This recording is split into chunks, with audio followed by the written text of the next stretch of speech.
notre ambition aujourd'hui de réussir avec cet outil simple, robuste et fiable, de réunir et de réconcilier l'ensemble des parties pour accélérer cette transition. Très bien, merci. Merci beaucoup Anne pour votre intervention, pour cet outil donc, qui est disponible dans quelques semaines sur le mois de mai, libre à tous et qui va permettre de mesurer, de donner les clés de lecture et de progrès pour chacun. Euh, je passe la parole à Benjamin Cuillet des Greniers d'Abondance, qui est co-porteur du projet Cratère. Cratère aussi donne aussi des clés de lecture sur d'autres indicateurs et qu'y a-t-il de mieux qu'une démonstration de l'outil pour montrer ces différentes fonctionnalités. Je vous passe la parole, Benjamin, pour nous présenter très rapidement l'outil, puis surtout pour nous montrer concrètement comment est-ce qu'il fonctionne. Merci Florian. Bonjour à tous et à tous. Donc, je suis ravi d'avoir l'occasion de vous présenter l'outil Cratère, donc le calculateur de résilience alimentaire des territoires que nous développons au sein de l'association des Greniers d'Abondance. Donc, Cratère, c'est un outil numérique de sensibilisation et d'aide au diagnostic de la résilience alimentaire des territoires qu'on a sorti en octobre dernier après plus d'un an de développement. L'objectif de Cratère, c'est d'une part de sensibiliser le grand public et d'autre part d'outiller les acteurs de terrain, membres de collectivités spécialistes du domaine. L'outil est développé sous licence ouverte, ce qui veut dire que la méthodologie elle est transparente et le code informatique est ouvert. Donc concrètement, Cratère, ça utilise des données publiques et ouvertes de l'INSEE, de l'IGN, de l'Agreste, etc. et des données de partenaires comme Solagro ou Parcel. Et à partir de ces données, l'application calcule différents indicateurs dont l'objectif, c'est d'évaluer le système alimentaire.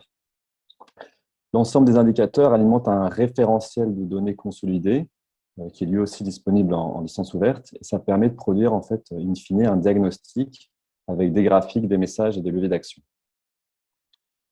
Aujourd'hui, l'outil est développé de façon 100% bénévole par une équipe d'une dizaine de personnes au profil varié, des chercheurs, géographes, ingénieurs, développeurs informatiques, designers, etc. Et il a reçu un très bon accueil des citoyens et d'acteurs de terrain notamment. On a un nombre ainsi plus de 60 000 visites depuis la sortie le 15 octobre.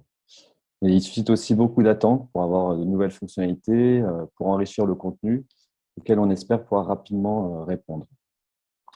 Donc voilà, je vous ai rapidement présenté Cratère et je vous propose de regarder une petite vidéo de démonstration de la dernière version qu'on a sortie hier.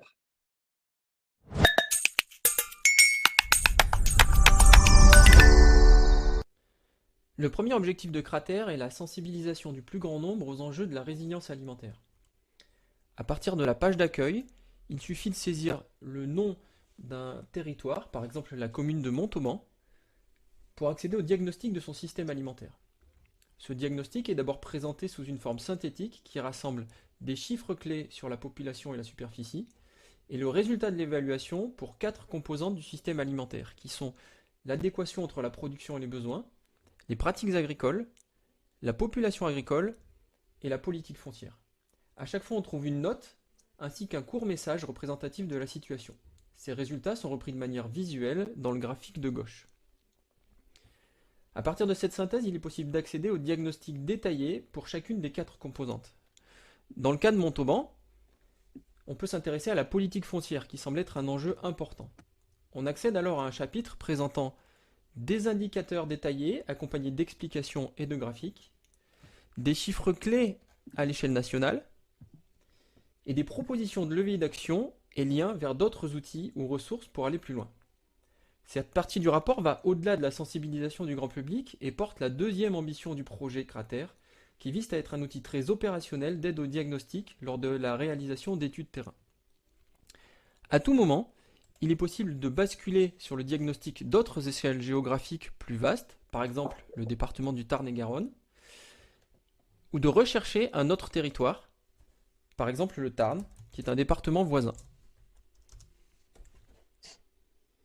En complément de cette recherche par nom de territoire, l'application propose enfin une navigation cartographique, accessible depuis l'accueil.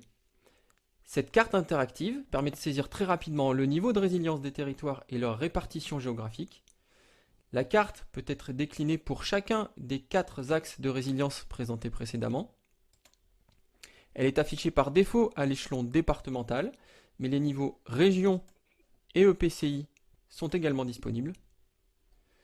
À partir de la carte, on peut facilement identifier un territoire, le sélectionner pour voir son évaluation et, si besoin, accéder à sa page de diagnostic complet.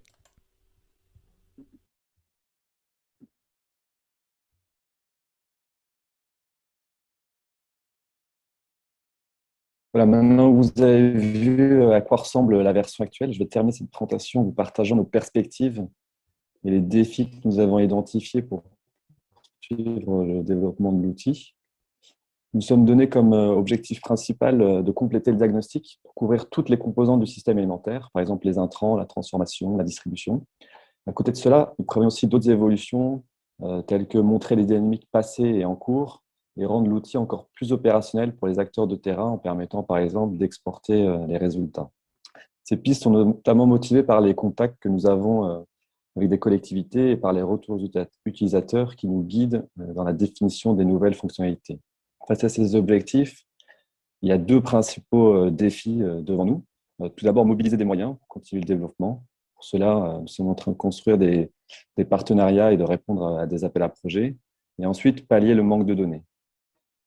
Nous couvrons ainsi, par exemple, pas les départements et régions d'outre-mer.